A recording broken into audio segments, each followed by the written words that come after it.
There are some places where nothing ever happens, until the night everything changes. This is the story of the apartment I stayed in for only 12 days. I still can't explain what happened there.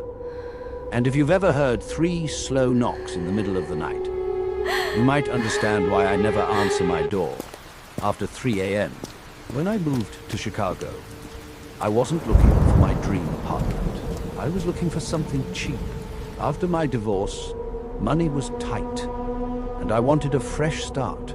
My new job was only 20 minutes from downtown, and after weeks of searching, I found an old apartment building tucked between 2 office buildings on a quiet side street. It wasn't impressive. The brick walls were faded. The elevators looked older than I was.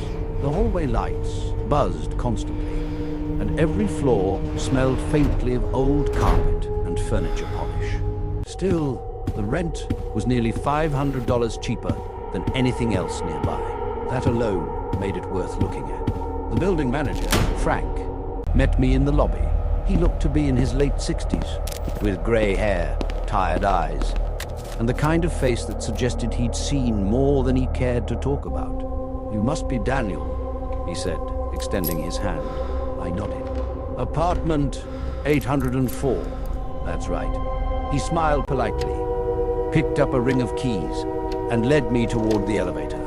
The ride upstairs was strangely quiet. No music, no advertisements, just the hum of the old elevator cables. Frank finally broke the silence. "Been a while since someone rented 804. "Oh? Yeah," he shrugged.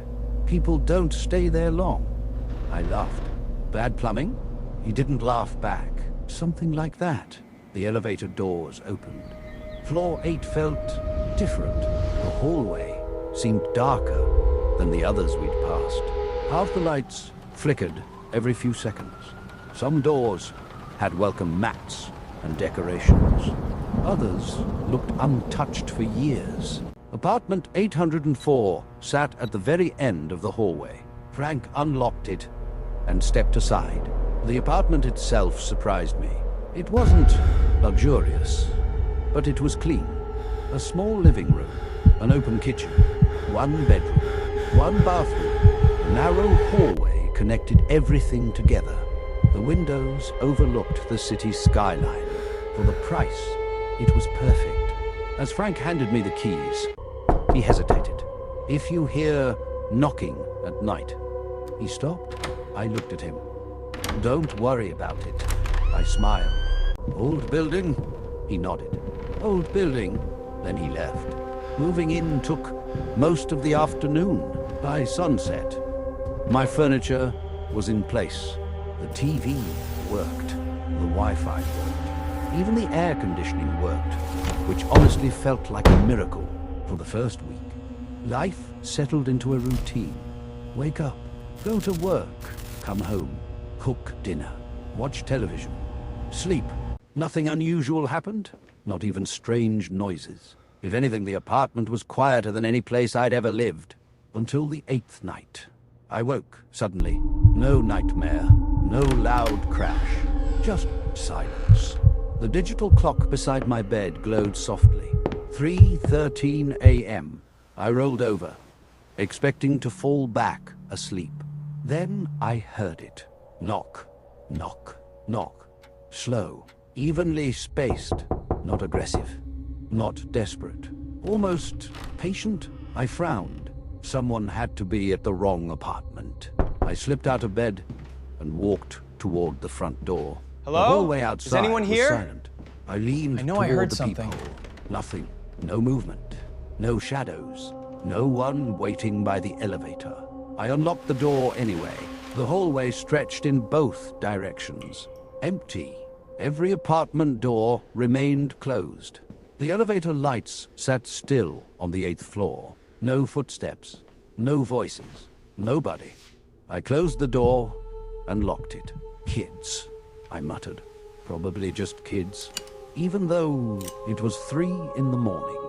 I had barely climbed back into bed when... knock, knock, knock. This time, my entire body stiffened. because the sound hadn't come from the front door. It came from farther inside the apartment, from somewhere beyond my bedroom. I sat perfectly still, listening. Nothing. My heartbeat I don't think we echoed should be in my standing ears. here. Finally, It's okay, no one is around. I grabbed I'm my telling you, phone I have a bad and turned feeling. on the flashlight. Just wait for 2 more The narrow minutes. hallway outside my They are bedroom going to looked find empty. us. Kitchen, bathroom, living room. Everything exactly where it should be. I checked every closet, under the bed, even behind the shower curtain. Nothing. No broken windows. No open doors. No sign that anyone had been inside. I stood there, laughing nervously. "You're losing it, Daniel." The silence answered back. The next morning, I nearly forgot about it. Work was busy. Meetings ran long. By the time I returned home, the previous night already felt ridiculous, until I met my neighbor. She was standing outside apartment 803 carrying groceries.